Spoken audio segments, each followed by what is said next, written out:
CIAP, Centro Espírita Altivo Panfiro. Uma casa de amor. Bom dia aos nossos ouvintes. Estamos iniciando mais uma manhã de estudo em torno do livro A Gênese. Que Jesus abençoe a nossa manhã de estudos. Vamos ler o Evangelho. Deixai vir a mim os pequeninos. Bem-aventurados que têm puro coração, porque eles verão a Deus. Então, apresentaram-lhe algumas crianças para que as tocasse, e como seus discípulos repelissem com palavras rudes aqueles que as apresentavam, Jesus ficou muito desgostoso e lhes disse: Deixai vir a mim os pequeninos, não os embaraceis, porque o reino dos céus é para aqueles que se assemelham a eles. Em verdade vos digo, todo aquele que não receber o reino de Deus como uma criança, não entrará nele. E abraçando-as, impôs-lhes as mãos e as abençoavas. Marcos, capítulo 10. Querido Jesus, nos ajude nos estudos desta manhã, na compreensão desta obra que Allan Kardec nos trouxe. Que Ele possa nos inspirar, nos ajudar na compreensão dos textos aqui trazidos. Bem como o nosso professor José Jorge, o patrono desses estudos, o altivo, o diretor da nossa casa, com os guias que sustentam a nossa casa de amor. Em nome do amor, em nome do nosso amor. Mas acima de tudo, em Teu nome e em nome de Deus, nosso Pai, é que damos por iniciados os estudos desta manhã. Que assim seja.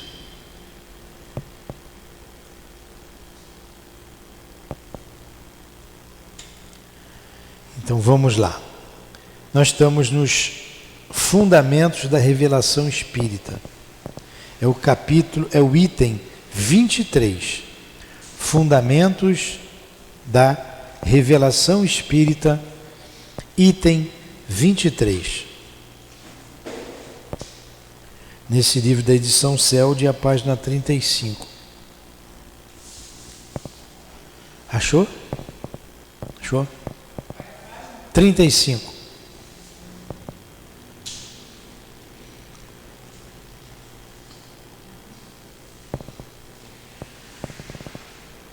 Achou?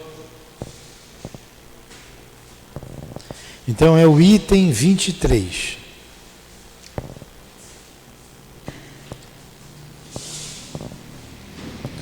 A parte mais importante da revelação do Cristo, encontrou? Encontrou? É. A parte mais importante da revelação do Cristo, no sentido de que ela é a fonte primária, a pedra angular de toda a sua doutrina, é o ponto de vista totalmente novo sob o qual ele ensina a encarar a divindade. Esta não é mais o Deus terrível, ciumento e vingativo de Moisés, o Deus cruel e implacável que rega a terra com sangue humano, que ordena o massacre e o extermínio dos povos, sem excetuar as mulheres, as crianças e os velhos, e que castiga aqueles que poupam as vítimas. Esse era o Deus de Moisés, um Deus sanguinário, o Deus antigo, né? Que não poupava vítima, era um Deus sanguinário. Então, Jesus mudou isso, ele está dizendo, Kardec está dizendo, essa foi a pedra angular do seu ensinamento, trazendo a ideia de um Deus Pai, né? Então vamos lá, esse Deus implacável não é mais o Deus injusto, Deus cruel e implacável que rega a terra com sangue humano, que ordena o massacre e o extermínio dos povos, sem excetuar as mulheres, as crianças e os velhos, que castiga aqueles que poupam as vítimas. Não é mais o Deus injusto, que pune todo um povo pela falta do seu chefe, que se vinga do culpado na figura do inocente, que fere os filhos pelas faltas dos pais, mas um Deus clemente, soberanamente justo e bom, cheio de mansidão e misericórdia, que perdoa o pecador arrependido e dá a cada um segundo as suas obras. Não é mais o Deus de um único povo privilegiado, o Deus dos exércitos, presidindo os combates para sustentar a sua própria causa contra o Deus dos outros povos, mas o Pai comum do gênero humano, que estende a sua proteção sobre todos os seus filhos, chamando todos a si. Não é mais o Deus que recompensa e pune apenas pelos bens da terra, que faz consistir a glória e a felicidade na escravidão dos povos rivais e na multiplicidade da progenitura, mas o Deus que diz aos homens: vossa verdadeira pátria não é neste mundo, ela está no reino celestial. É lá que os humildes de coração serão elevados e que os orgulhosos serão humilhados. Este não é mais o Deus que faz a vingança, que faz da vingança uma virtude e ordena que se retribua olho por olho, dente por dente, mas o Deus de misericórdia que diz: perdoai as ofensas se quereis ser perdoados, fazei o bem em troca do mal, não façais aos outros o que não quereis que vos façam. Este não é mais o Deus mesquinho e meticuloso que impõe, sob as mais rigorosas penas, a forma pela qual quer ser adorado, que se ofende pela inobservância de um ritual, mas o Deus grandioso, que vê o pensamento e não se honra com a forma.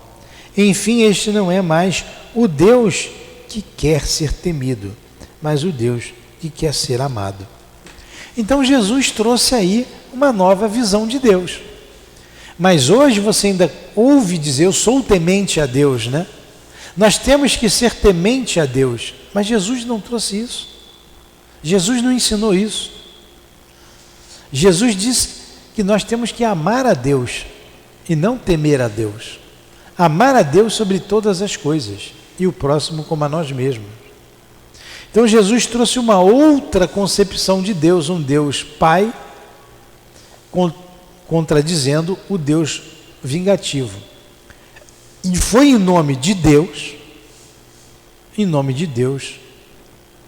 que os judeus condenaram Jesus à cruz.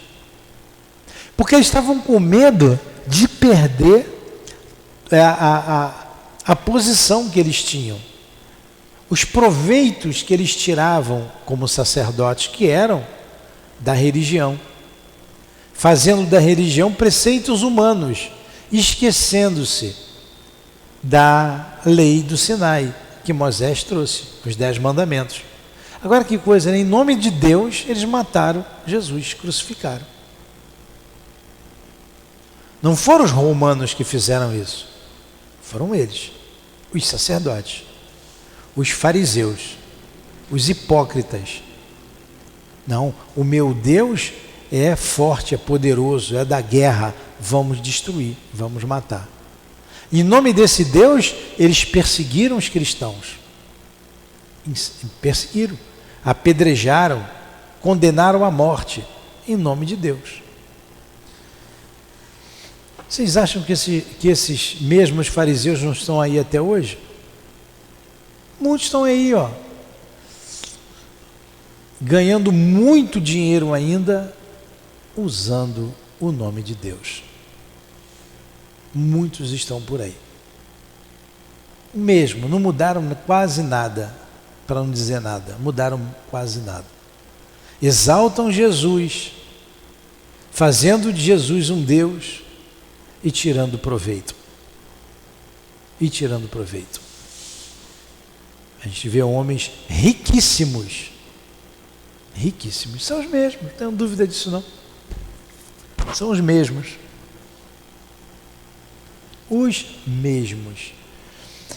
E nós estamos aqui tendo uma visão diferente da divindade, que a doutrina espírita nos traz. traz a ideia do Deus Pai, Deus amoroso, não mais o Deus da guerra, como era o antigo, mas também um Deus inteligente. Uma pergunta inteligente que Kardec faz aos espíritos e uma resposta inteligente que ele obtém dos espíritos. Deus, inteligência suprema, causa primeira de todas as coisas. Olha como foi necessária a evolução do pensamento. Nós já tínhamos a ideia do Deus vingador, a gente esteve lá atrás com aquela ideia. Passamos pela ideia do Deus Pai e agora a gente já concebe um Deus causa primeira de todas as coisas, uma inteligência suprema. Interessante nessa evolução de Deus. E para chegar aqui, vamos pegar de Moisés até hoje, 3.600 anos. Bota 2.000 anos aí do Cristo, vamos arredondar aí. 1.500, vamos botar 1.500 anos de Moisés, 1.500, 1.600, 1.500. 3.500 anos para a gente compreender o Deus, inteligência suprema, causa primeira de todas as coisas. Muitos ainda continuam com Deus vingativo. Muitos continuam. Em nome de Alá, o que não se faz? Se explode, se assassina. Né? Em nome do Cristo, que foi feito um Deus, quantas mortes, quantas crueldades. Usa o nome de Deus para se ter tudo. Já viu frase no carro? Esse carro pertence a Deus. Por que o cara bota uma frase daquela, né? Propriedade de Deus, né? Deus é fiel. Deus é fiel. Mas coisas idiotas, né? Deus é fiel. Ele está querendo dizer com isso? É fiel a Ele? É. Então, aí você ganha dinheiro com isso. Propriedade de Deus. Se você der, você vai receber o dobro. Você vai receber o triplo. Olha como se usa o nome de Deus. Nós já fizemos isso também, tá? Nós já fizemos isso também. Graças a Deus mudamos, né? Então vamos para o item 24.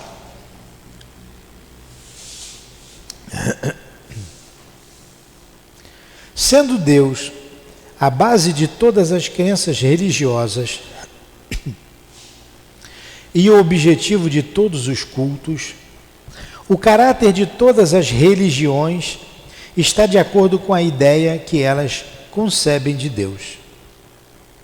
As religiões que fazem de Deus um ser vingativo e cruel, creem em honrá-lo com atos de crueldade, com fogueiras e torturas. As que o consideram um Deus parcial e ciumento são intolerantes. São mais ou menos meticulosas a forma, conforme o supõe, mais ou menos contaminado das fraquezas e ninharias humanas. E hoje se faz ainda esse Deus parcial, o Deus sectário. Sabe o que é o sectário? O que separa, o sectarismo. Você só vai ser salvo se você pertencer à minha religião. Só a igreja salva. Fora da igreja não há salvação. Fora da minha igreja não há salvação. É o sectarismo. Esses dividem. Divide. Se eu não estou lá, estou fora. Se eu não comungo das mesmas ideias, eu não pertenço a Deus. O que nós dizemos aqui? Fora da caridade não há salvação. E você pode ser caridoso em qualquer religião. Fora e acima de toda e qualquer religião. Senão você seria sectário. Você ia dizer, fora do espiritismo não há salvação. E infelizmente ainda tem gente sim que divide. Vocês sabem disso aí. Estou relembrando aqui. Quanto atraso, hein? Quanto atraso. Vem Jesus, vem a doutrina espírita, continuam na mesma. 25. Toda a doutrina do Cristo está fundada sobre o caráter que ele atribui à divindade. Com um Deus imparcial, soberanamente justo, bom e misericordioso, ele pôde fazer do amor de Deus e da caridade para com o próximo a condição indispensável da salvação e dizer: nisto estão toda a lei e os profetas. Não existe outra lei. Os 10 mandamentos. Não roubar, não matar, não cobiçar a mulher do próximo, não amar a Deus sobre todas as coisas, enfim. Sobre esta crença apenas ele pôde assentar o princípio da igualdade dos homens perante Deus e da fraternidade universal. Porque todas as religiões poderiam comungar desses sentimentos, né, dos valores morais que o cristianismo traz. E a base desses valores é o amor. O amor tem que estar em toda e qualquer religião. A revelação dos verdadeiros atributos da divindade, junto à da imortalidade da alma e da vida futura, modificava profundamente as relações mútuas dos homens, impunha-lhes novas obrigações, fazia-os encarar a vida presente sob um novo aspecto, e devia, por isso mesmo, reagir sobre os costumes e as relações sociais. É esse, incontestavelmente, por consequências, o ponto capital da revelação do Cristo, do qual não se compreendeu a importância, e é lamentável dizê-lo, é também o ponto do qual se está mais afastado e o que mais se tem desconhecido na interpretação dos seus ensinos. Então, olha que coisa, toda a base. Vamos ver aqui de novo devagar. A revelação dos verdadeiros atributos da divindade junto às revelações dos verdadeiros atributos da divindade. Quer dizer, Deus é justo, bom, misericordioso, imutável. Junto à imortalidade da alma, ninguém morre. Olha o que Jesus trouxe, ninguém morre. Fala da vida futura, a vida continua depois da morte. Modificava profundamente as relações dos homens, mútuas dos homens naquela época. Mas era para modificar hoje também. Como nós não vivenciamos o Evangelho, a sociedade está doente do jeito que está. Todos com a certeza, com a convicção de que nós somos imortais. A convicção, eu acredito, mas não vivencia, não vive como se fosse espírito imortal. Tem que ter convicção, tem que vivenciar de que a vida verdadeira é a vida futura e de que Deus é bom e justo. As nossas relações tinham que ser diferentes. Tem que ser diferente. Isso impunha-lhes novas obrigações, fazia-os encarar a vida presente sob um novo aspecto e devia, por isso mesmo, reagir sobre os costumes e as relações sociais. Então isso reagiu sobre os costumes que os fariseus traziam. Deveria reagir sobre nós hoje, mas ainda lá mataram Jesus. Aqui condena quem não pensa igual a eles. Não manda para a fogueira porque não pode mais, mas se pudesse mandava. Se pudesse mandava.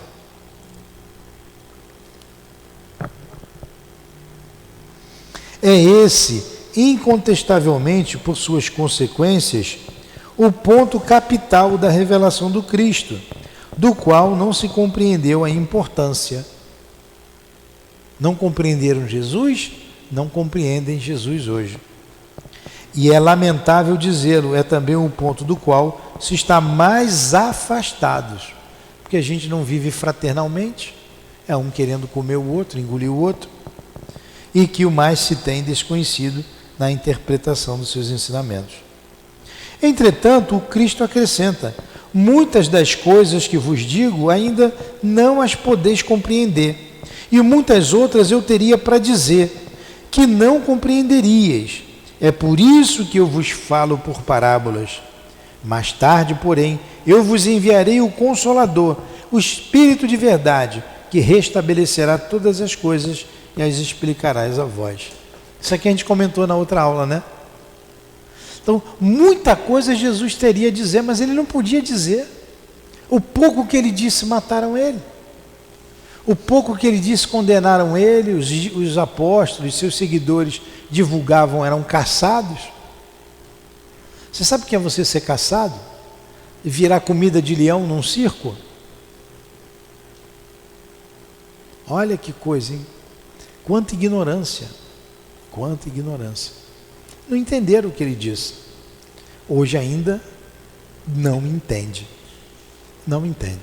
Porque vive o homem sem perdoar, vive o homem sem amar. Se o Cristo não disse tudo o que poderia ter dito, é porque achou necessário deixar certas verdades na penumbra, até que os homens estivessem em estado de compreendê-las. Portanto, conforme suas palavras, seu ensino era incompleto, uma vez que anunciava a vinda daquele que devia completá-lo.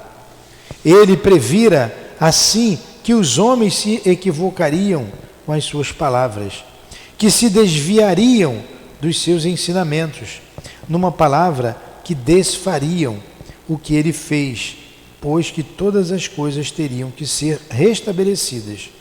Ora, só se restabelece aquilo que foi desfeito. Por que ele chamava o novo Messias de Consolador?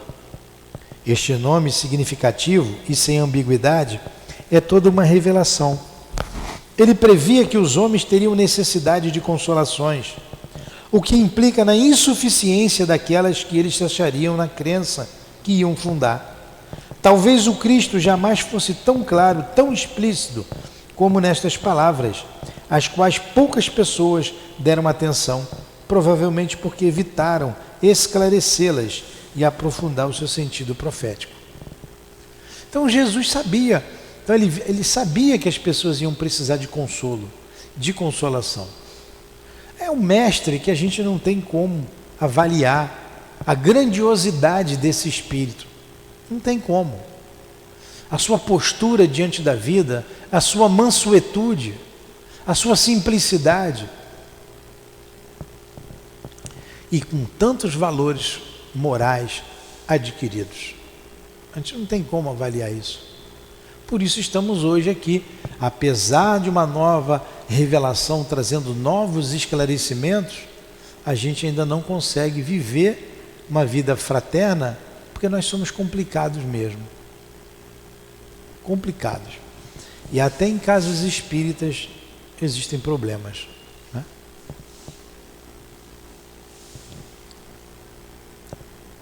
Se o Cristo não pôde desenvolver seu ensino de uma forma completa, é porque faltava aos homens o conhecimento que só poderiam adquirir com o tempo e sem o qual eles não poderiam compreendê-la. Há coisas que lhes teriam parecido um contrassenso, segundo os conhecimentos daquela época. Completar seu ensino deve-se, pois, entender no sentido de explicar e desenvolver, bem mais que no de acrescentar-lhes novas verdades, porque tudo nele se encontra em estado embrionário. Falava a base para compreender o sentido das palavras. Claro, estava tudo, os germes das verdades estavam ali, mas não dava para explicar tudo. Algo que eu sempre cito aqui, quando Jesus fala, há muitas moradas na casa do Pai. Não dava para ele falar da vida em outros planetas, né? Não tinha como, não iam entender. É como uma criança que, para desenvolver determinados problemas de matemática, ele precisa saber as 4 operações. É básico. Se ele não souber, como é que ele vai desenvolver o problema lá na frente, a expressão? Então Jesus trouxe o básico, o somar, o diminuir, o multiplicar e o dividir. O básico. Não adiantava ele falar de uma expressão algébrica, fazendo uma analogia. Isso ficaria para depois.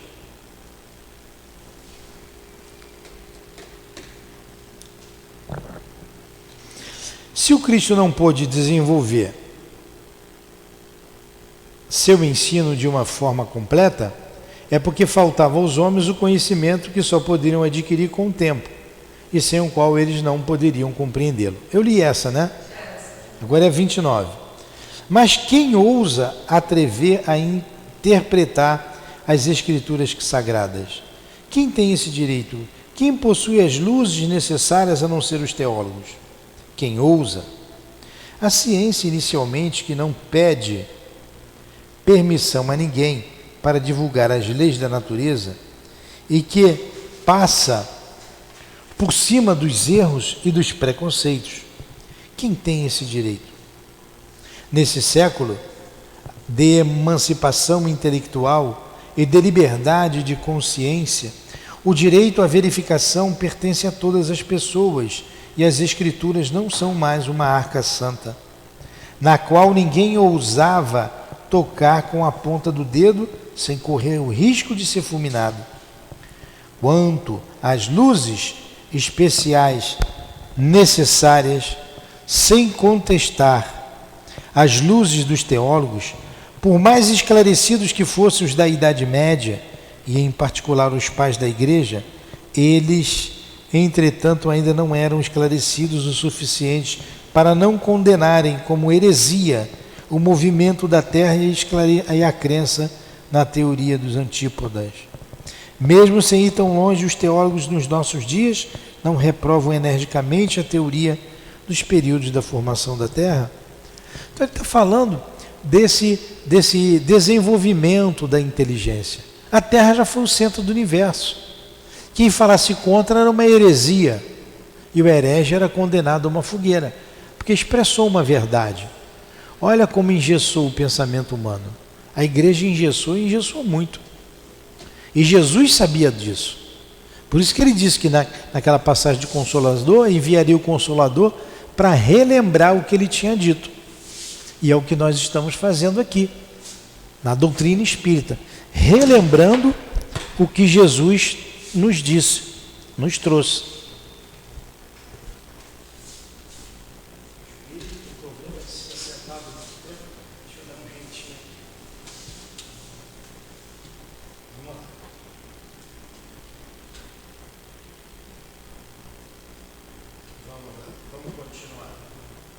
Parece que soltou o som, melhorou. Vamos embora. Quanto às luzes, é aqui? Os homens só puderam explicar as Escrituras com o auxílio do que sabiam, das noções falsas ou incompletas que tinham sobre as leis da natureza, mais tarde revelada pela ciência. Eis porque os próprios teólogos, de muito boa fé, enganaram-se sobre o significado de certas palavras e de certos fatos do Evangelho. Querendo a todo custo nele encontrar a confirmação de uma ideia preconcebida, giraram sempre no mesmo círculo, sem renunciar ao seu ponto de vista, de tal modo que ali só viam o que queriam ver. Embora fossem teólogos eruditos, eles não poderiam compreender as causas que dependiam de leis que eles não conheciam. Então, o conhecimento era incompleto. O conhecimento científico, para compreender determinadas verdades que o Cristo trouxe. Mas quem será o juiz? Quem será juiz das interpretações diferentes, muitas vezes contraditórias, dadas fora da teologia? O futuro, a lógica e o bom senso. Os homens cada vez mais esclarecidos, à medida que novos fatos e novas leis forem sendo descobertos, saberão separar a realidade das teorias utópicas. Ora, a ciência revela algumas leis, o Espiritismo revela outras.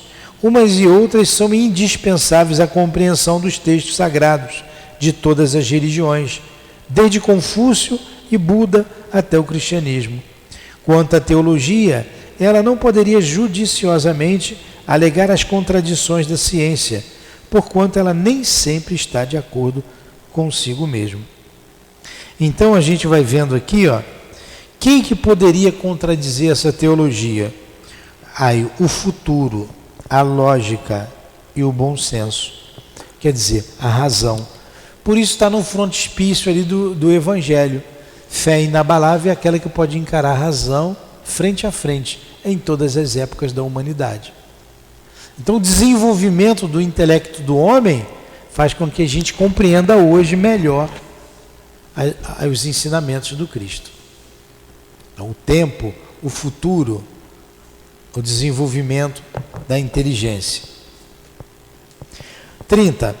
O Espiritismo, tomando o seu ponto de partida das próprias palavras do Cristo, como esse o tomou das de Moisés, é uma consequência direta da sua doutrina. A ideia vaga da vida futura, ele acrescenta a revelação da existência do mundo invisível, que nos rodeia e povoa o espaço, e por meio de fundamenta a crença, dando-lhe um corpo, uma consistência, uma realidade no pensamento. Ele fala do mundo invisível, mas ele não fala, por exemplo, como tem ali os espíritos respondendo a Kardec, influenciam os espíritos em nossas vidas? Muito mais do que imaginais. Frequentemente são eles que vos dirigem.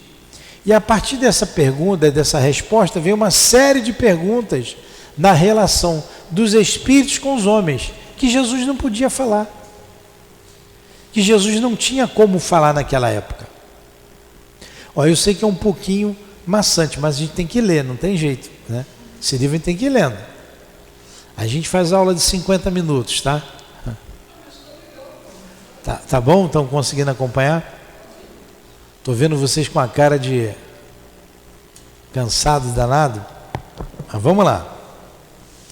Aqui exige nossa inteligência, né? Nossa atenção para entender. Se a gente bobear, a gente não entende. Define os laços, não é aqui? Define os laços que unem a alma ao corpo e levanta o véu que ocultava aos homens o mistério do nascimento e da morte. Pelo Espiritismo, o homem sabe de onde vem, para onde vai, porque está na terra, porque nela sofre temporariamente e vê por toda parte a justiça de Deus. Sabe que a alma progride incessantemente através de uma série de existências sucessivas, até que tenha atingido o grau de perfeição que pode aproximá-la de Deus.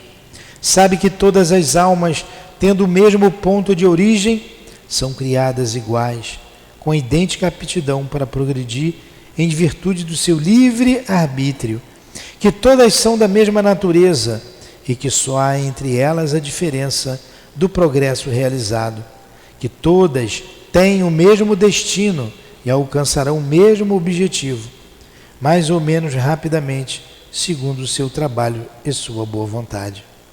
Sabe que não há criaturas deserdadas, nem mais favorecidas umas que as outras, e que Deus não criou nenhuma que seja privilegiada e dispensada do trabalho imposto às outras para progredirem.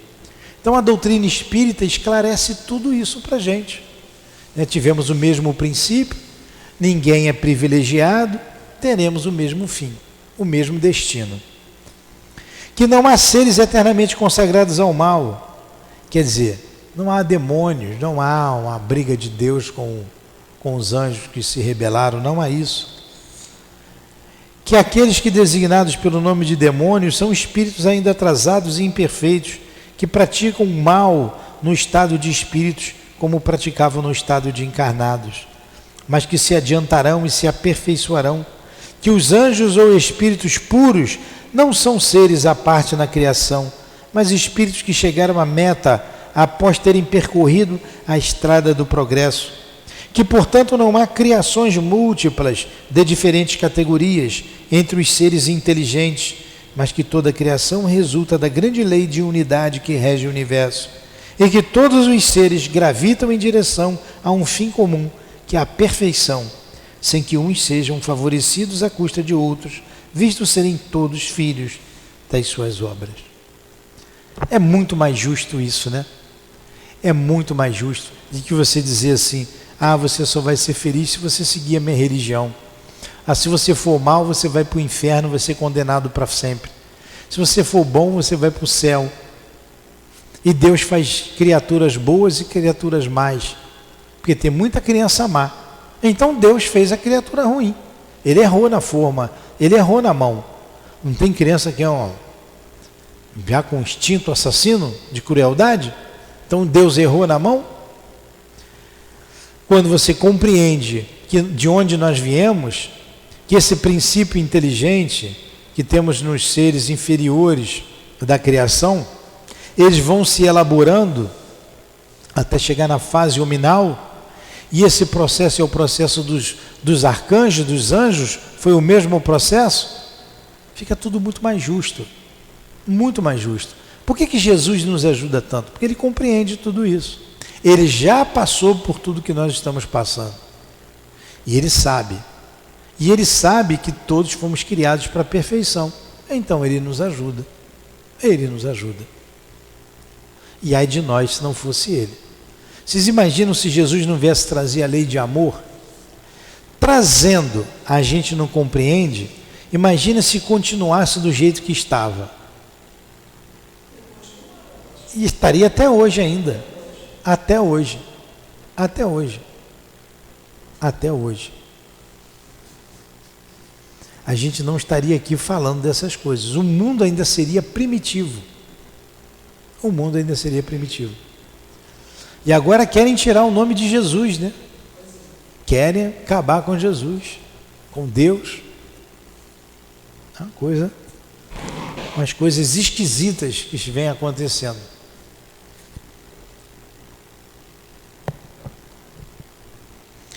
Com a doutrina da criação da alma, tá aí, né? 35, né? Ao 31? É ainda? 31? Vocês são muito mole, eu já estava no 35. Pelas relações que pode agora estabelecer com aqueles que deixaram a terra, o homem não tem apenas a prova material da existência e da individualidade da alma, mas ele compreende a solidariedade que une os vivos e os mortos deste mundo, e os deste mundo aos do outro mundo. A mediunidade, né? A comunicação com os espíritos. Agora a gente não tem mais dúvida de nada disso, que somos imortais, que a vida continua. Conhece a situação deles no mundo dos espíritos. Tivemos André Luiz, através do Chico, devassar o mundo espiritual. Acompanha-os em suas migrações, é testemunha das suas alegrias e das suas tristezas, sabe porque são felizes ou infelizes, e a sorte que está reservada a ele mesmo, segundo o bem ou o mal que faça. Essas relações o iniciam uma vida futura que ele pode observar em todas as suas fases, em todos os seus incidentes. O futuro não é mais uma vaga esperança, é um fato positivo, uma certeza matemática. A morte então não tem mais nada de aterrador, porque para ele é a libertação, a porta da verdadeira vida. Bem claro até aí? O Espiritismo nos mostra tudo isso. Pelo estudo da situação em que se encontram os espíritos, o homem sabe que a felicidade e a desventura na vida espiritual são inerentes ao grau de perfeição e de imperfeição, que cada um sofre as consequências diretas e naturais de suas faltas. Quer dizer que ele é punido por onde pecou, que essas consequências duram tanto tempo quanto a causa que os originou, e assim sendo, que o culpado sofreria eternamente se persistisse eternamente no mal, mas que o sofrimento cessa com o arrependimento e a reparação.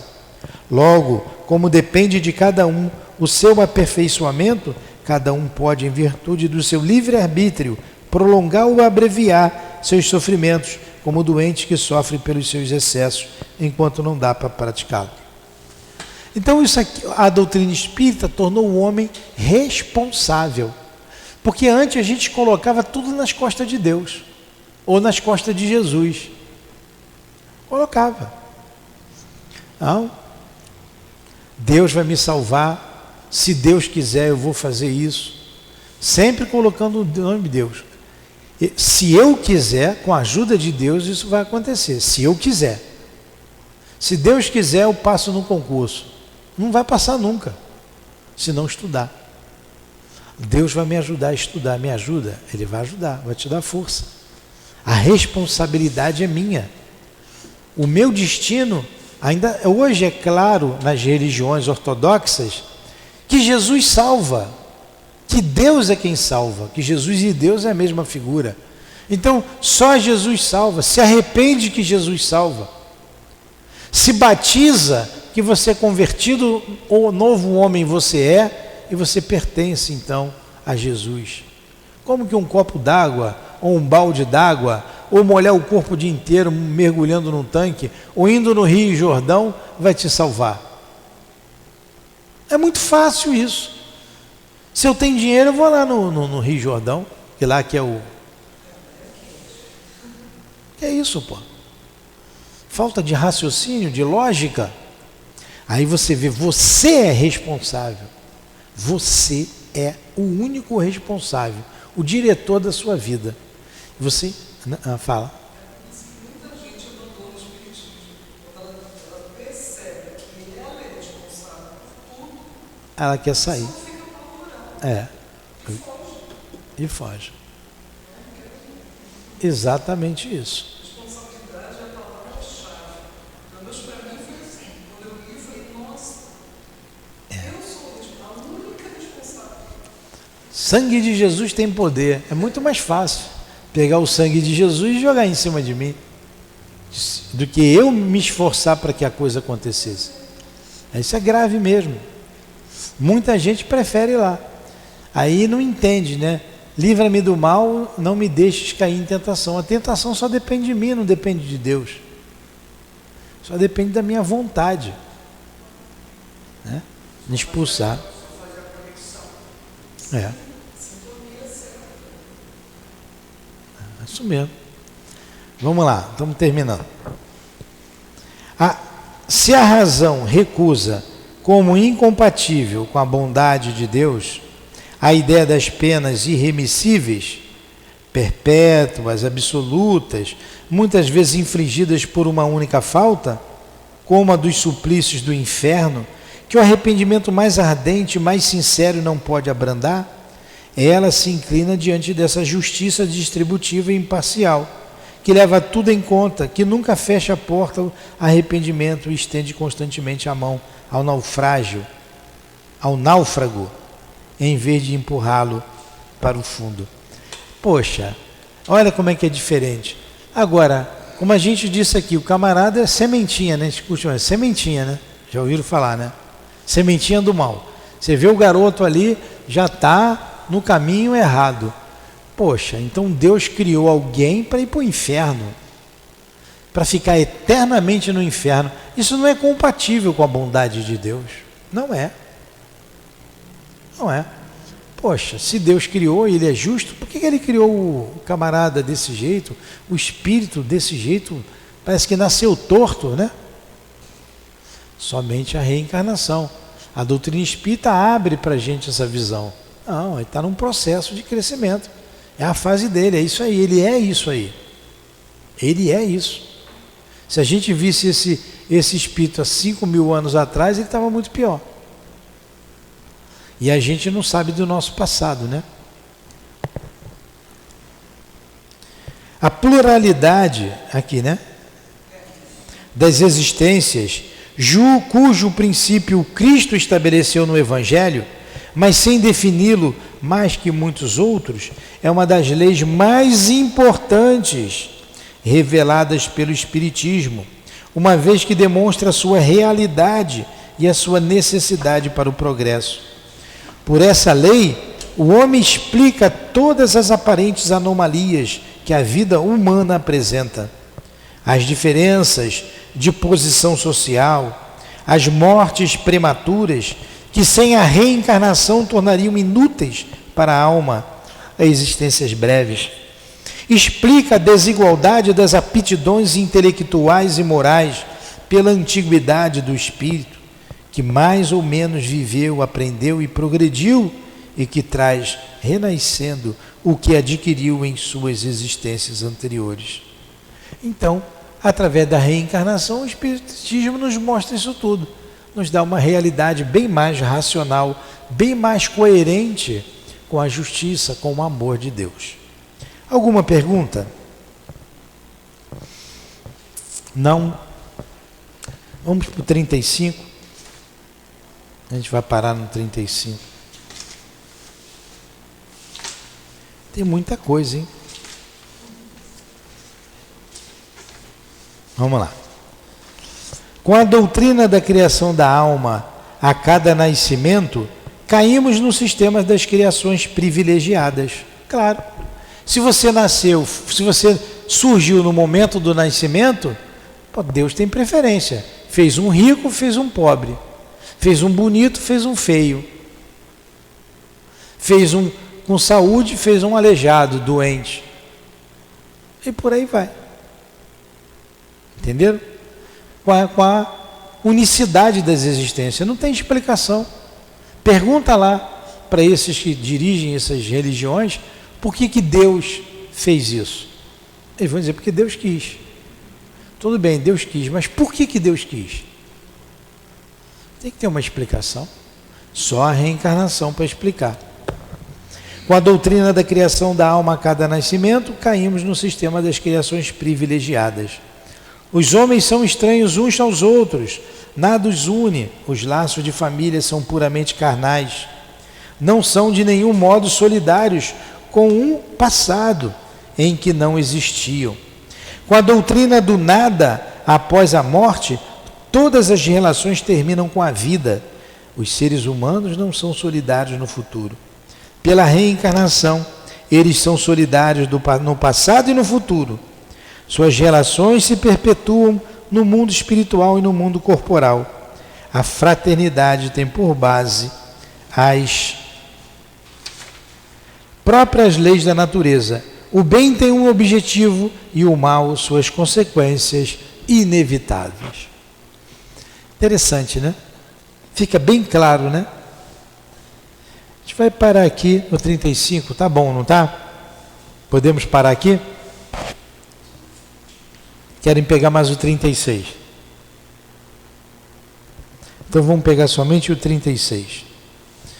Com a reencarnação, desaparecem os preconceitos de raças e de classes, pois que o mesmo espírito pode renascer rico ou pobre, grande senhor ou proletário, chefe ou subordinado, livre ou escravo, homem ou mulher.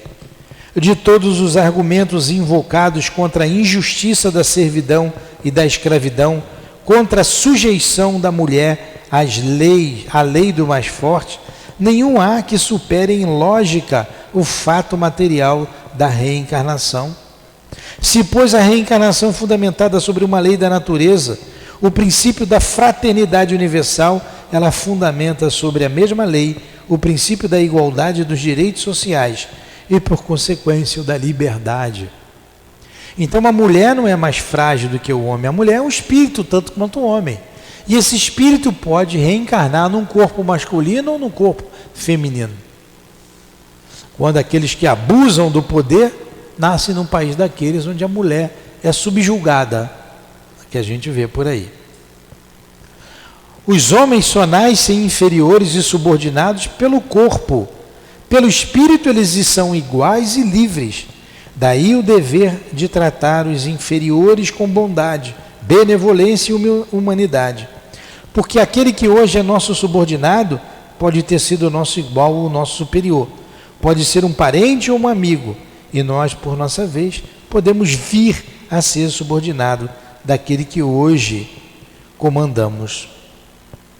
Tirem do homem o espírito livre e independente, sobrevivente à matéria, e farão dele uma espécie de máquina organizada, sem objetivo, sem responsabilidade, sem outro freio que o da lei civil, e boa para explorar como um animal inteligente, não esperando nada depois da morte. Nada o impede de aumentar os gozos do presente, e sofre só. Se sofre, só tem em perspectiva o desespero e o nada como refúgio. Com a certeza do futuro e de reencontrar aqueles a quem amou e o temor de tornar a ver aqueles que a quem ofendeu, todas as suas ideias mudam. Se o Espiritismo nada mais fizesse pelo homem que tirá-lo da dúvida quanto à vida futura, teria feito mais pelo seu aperfeiçoamento moral que todas as leis disciplinares que algumas vezes o detêm, mas que não modificam. É uma outra visão de vida completamente diferente. Completamente diferente. Senão não haveria razão da gente se esforçar para ser melhor. Seríamos máquinas. Se houvesse só uma vida, se tudo acabasse com a morte, seríamos máquina. E Deus não existiria. Por isso, esses que pensam dessa forma, e tem muitos que assim pensam, querem modificar as leis, tirando Deus dos estabelecimentos públicos. Daqui a pouco, para dar para o privado, é um pulo, como acontece na China, como acontece na Coreia do Norte, como acontece em outros países que pensam dessa forma, com essas ideologias nefastas, que deveriam ser proibidas, tanto quanto é proibido o nazismo, fazer apologia ao nazismo. É proibido.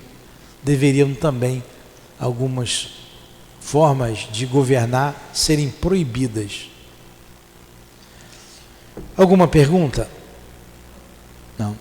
Que causam muito mal. Vamos parar aqui agora? Ela deu a nossa aula, a live 38, né?